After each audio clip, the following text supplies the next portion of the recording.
Welcome back to the channel, guys. Today we are going to talk about the most common color that you come across for the Lexus GS-F. That is ultra white, paint code 083. It is also known as white Nova or Nova white in the rest of the world, but the US they call it ultra white. And so it's a white base with a kind of a gold metallic flake in it. Very cool color to see up in person. Overcast, it just looks white. So I have my notes here. We're gonna go ahead and jump into it. I will of course have screenshots of my spreadsheet alongside when I talk about this. And if you like this kind of content, make sure you thumbs up and of course comment down below if you want to see more stuff like this. This is Lulu. You'll see her in several of my videos. So worldwide, cars that were, I'm just going to use white from the term from here forward. The white cars, 1,577 of the cars out of the about 4,800 cars worldwide, which is 33%, are white, making it the most common color out of the 11, as I said. Over 54% of these cars were either black or white. So that's why when you see these cars that come up for sale, there are so many black or white cars.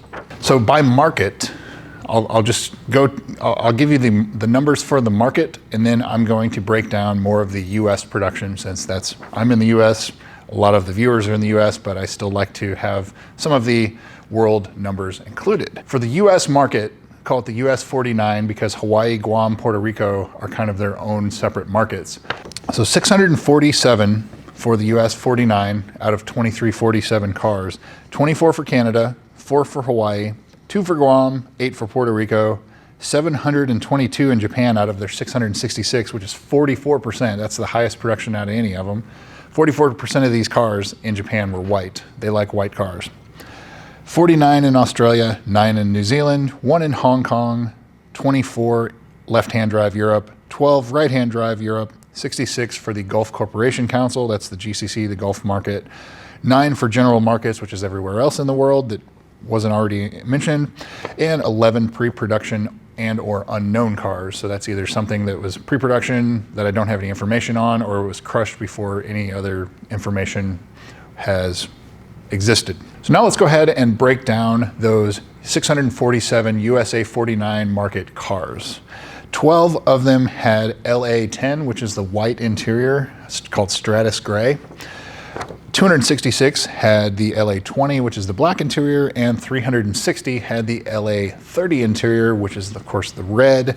So white with red is the most common combo on these cars, period, and by far, by like in excess of 100 or so more cars that exist in white over red versus the next common. And there were also 9 2020 models that had LA03, which is the black and white interior, only offered in the US on the 2020 models. So now let's break it down by year. 2016's 370 cars out of those 1,417, or about 26%, were white. 10 had Stratus Gray, 148 had black, and 212 had red. 2017, there were 116 out of the 342 cars, or about 34% of the cars were white. 2 of those had the Stratus Gray interior, so only 2 for 2017 had the white interior. 50 with black, 64 with red. Again, red, white over red is the most common. So those two cars that had the white interior, the Stratus Gray interior, one has orange calipers, one has black calipers, making each of those 2 cars one of ones if you want to look at it that way. 2018, there were 53 cars out of 169, which is of course the lowest production year for the US 49, not 2020. That's about 31% of the cars were white. And so after 2016, 2017, they did away with the Stratus Gray, and you only had black or red as your options here. 23 had black, 30 had red, again, red being most common. 2019, there were 48 cars out of the 233 made, or about 20 or 21% being white. 21 had black interior, 27 had red interior, again, red being the most common. And 2020, there were 60 cars that were white out of the 186, or about 33%. So a lot of white 2020s that exist. 24 had black, 27 had red, again the most popular, and 9 had that white or black. So if you come across a 2020 that's white with a black and white interior, that's going to be a pretty rare combo as well. So you have the two 2017 cars that have the white on white, and the 2020 cars, there's 9 of them that have the white on the black and white interior. So now jumping into where they are as far as desirability, title status, etc. So out of those 647 cars, there's only 356 left that have a clean title and no accidents as of June 2025, which that's about 55%, which is actually higher than the average that I've seen for the other colors. The average for a clean title, no accident GS-F is around 52-53%. So the white being slightly higher, that means you're going to have a little bit better chance of finding a clean title, no accident car in white. Of course, there are many more of them than the other colors as well. Out of those 647, there's 140 of them that have 1 accident or damage reported, but still have a clean title. 44 have 2 accidents with a clean title. 10 have 3 accidents.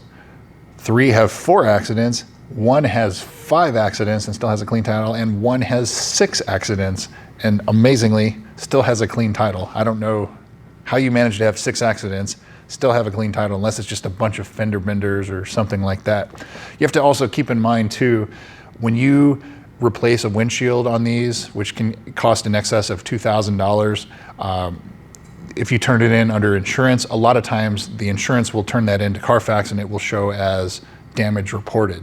And I have seen that. I have had owners talk to me before about, say, hey, why does it say my GS-F has an accident on the spreadsheet? Well, it's accident or damage. And so if you look at the Carfax, it'll say damage reported. Well, when I asked them what that is, they said it's a windshield replacement. So that's something to keep in mind too. Look at the Carfax, but use the Carfax with a grain of salt because it's not always telling the complete story. So jumping in a little bit deeper, 5 of these have been reported stolen, all of them in California. It still blows my mind that so many of these cars have been stolen and they're all in California. I mean, it's mind-boggling, really. I don't know what's going on out there, but anyway, that's for another that's for another video. 2 of them have actually been repoed as well. So repoed and then resold, and that they report that on the Carfax for some reason. And then there are 2 that have never been titled still. So here we are almost 10 years later, they've still not been titled. Both were Lexus driving school cars. Easy to tell when you look at the service history, multiple brakes, multiple tires, just lots of oil changes, brakes and tires, basically. You'd see it like every month or 2 on the service history that it'd be getting new tires, new brakes. As of right now, June 2025, both are still owned by Lexus corporate as well. They appear to be back and forth between Arizona and Texas, and I'm not sure if they're still using those as driving instructor cars for lead follow for the driving school program. Not really sure what's going on there, but there's still information being reported on them in 2023, 2024. So I know, they're at least still, as of then, owned by Lexus. So those 2 driving school cars, as I said, they're in Arizona and Texas. One has 5,000 miles, one has 10,000 miles. One has black interior, one has red interior. So if you ever see ones come up that is for sale that say never titled, well, that's what it is, and it's had lots of track use. So out of those 647 cars, there are 34 of them that have been exported after being purchased at salvage auction. A lot of them go to the UAE, Oman, Netherlands, kind of that area. Well, that's pretty vast area, but yeah, they basically go east and never to be seen again. And it's probably because they can be repaired a whole lot cheaper there than they can here. So what would be considered totaled here is not considered totaled there. And finally, out of the 647 cars, 112 of them, or about 17%, are still with their original owners. And that's pretty much right in line with what I've seen with the other colors. Somewhere around 16-17% of these cars are still with their original owners. You can dive in even deeper. And so of those 112, only 74% are one owner, no accident, no stories cars, which is about 11. And that's pretty much in line with everything else. It's usually around 10% of these cars are still with their original owners, one owner, clean title, no accidents. So that's why these cars are maintaining their value, because they are very, very hard to find when you get to somebody wants a one owner car with no stories attached. 10% of them, that's it. That's what you're looking for. The rest of them guaranteed to have some kind of story or issue, or, you know, and that's not to say that's a bad thing. They're fixable. You know, when I bought this car, it had delaminating trim, it needed brakes, it needed tires, it needed front control arm bushings, it had the valley plate leak that developed about 3 or 4 months after I bought the car. You know, there's things like that where that's just part of owning a used vehicle, especially now, a 10-year-old vehicle. But being a Toyota, once you get past those, you know, it's going to be a pretty reliable car. These cars have expensive running costs as far as tires and brakes. They're a heavy car, powerful car. They have really aggressive brakes, so they are going to eat through brakes and tires.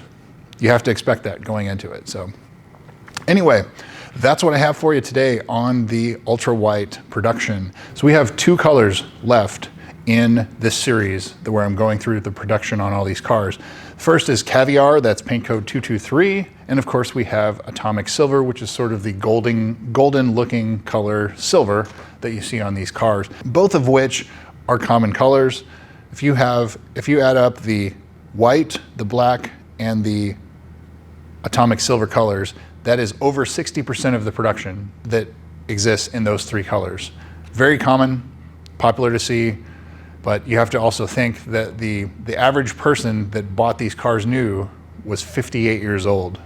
So if you're thinking of a 58-year-old coming into a Lexus dealer, gonna spend almost $100,000 on a car, they want sort of subtle, they want the excitement that the car provides, but they don't want something loud. You know, call it stealth wealth, if you will. That's why the orange and the yellows and things like that didn't sell very well, is because they're these bright, loud colors where the bulk of the buyers wanted white, black, or silver. That's all there is to it. And if you look at what Lexus sells today, the bulk of their cars, white, black, silver, occasionally a red here or there, and that's it. So anyway, thanks again for watching, guys. Stay tuned for the next one. We'll see you soon.